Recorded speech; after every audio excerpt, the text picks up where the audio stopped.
नियम बनाउने हो। त्यसो हुँदा हिजोका नियमबाट रुष्ट नेपाली जनताहरू आज नयाँ नियम बनाएर कार्यान्वयन गर्न चाहन्छन्।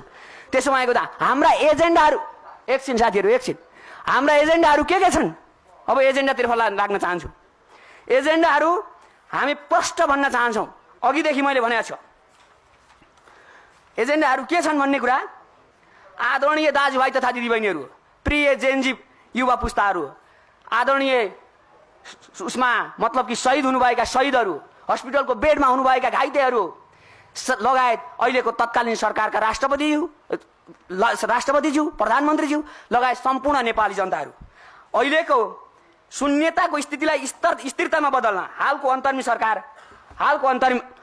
अन्तरिम सरकारले तत्काल निर्णय लिनुपर्छ। के निर्णय लिनुपर्छ त? हामीले निर्णय के लिनुपर्छ? तत्कालीन संविधानलाई परिमार्जन गर्न सकिन्छ भने परिमार्जन गरेर अन्तरिम संविधान जारी गरेर प्रत्यक्ष कार्यकारी निर्वाचनको घोषणा गर्नुपर्छ।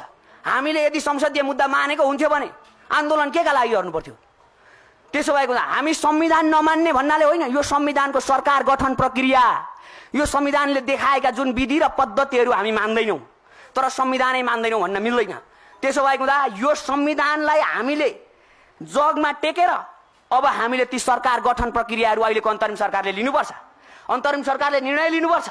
जनताको पक्षमा किन निर्णय लिँदैन? फेरि अर्को कुरा के छ? तत्कालीन आन्दोलनको अवस्थालाई उग्र बनाउन सरकारले निरङ्कुशता साधेकाले तत्कालीन सरकार पक्षलाई उच्च स्तरीय छानबिन आयोग गठन गरी तत्कालीन सरकारलाई कारबाही गर्नुपर्छ। अर्को कुरा के छ? प्रदेश खारेजीको माग नेपाली जनताको हो। यहाँ कसले के माग राख्छसँगको सरकारको विषय होइन। आन्दोलनका सडकमा उठेका मुद्दाहरूदेखि लिएर नेपाली जनताले चाहेका मुद्दाहरू सम्पूर्णले पेश गर्नुपर्छ। त्यसो हुँदा प्रदेश खारेजीको माग नेपाली जनताको माग रहेको हुँदा तत्काल खारेज गर्नुपर्छ। अर्को कुरा के छ फेरि?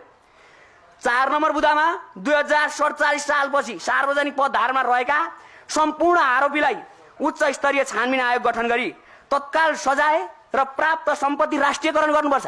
आज धेरैजना व्यक्तिहरू इमोसनल पार्न खोजिरहेका छन् राजनीतिक दलका कार्यकर्ताहरूले। यो देश सके भनेर। देश सकिएको छैन। देशमा जनता छन् र देशको भूमि छ। देशको सार्वभौम सत्ता, स्वाधीनता, इमान्दारिता तरिकाले अगाडि बढ्छ देश। त्यसो हुँदा हामी विधिको शासन मान्छौँ भने विधि बनाएर भए पनि विधिको शासन मान्छौँ।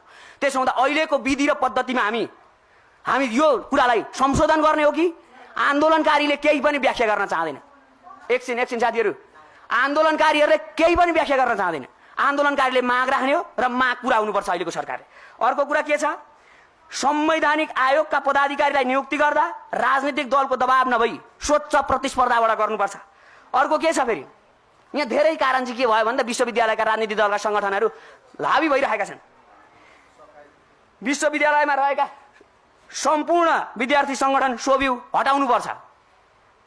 प्रत्यक्ष कार्यकारी प्रधानमन्त्रीको नेतृत्वमा विशेषज्ञको टोलीमा मन्त्री परिषद गठन गर्नुपर्छ। 9मा अहिले जुन तरिकाले आन्दोलनको समयमा भएका घटनाहरू सीसी क्यामेरा फुटेजमा बाहिरिएको छ, यो घोर आपत्तिको विषय छ। किन आपत्तिको विषय छ? यो किन आपत्तिको विषय छ भन्दाखेरि अहिलेको तत्कालीन आन्दोलनमा को आयो भन्दा कोठाभाडा बस्ने साधारण मान्छे आयो। आज भरेबाट कोठाभाडा नपाउने स्थिति भइसकेको छ विद्यार्थीहरूको।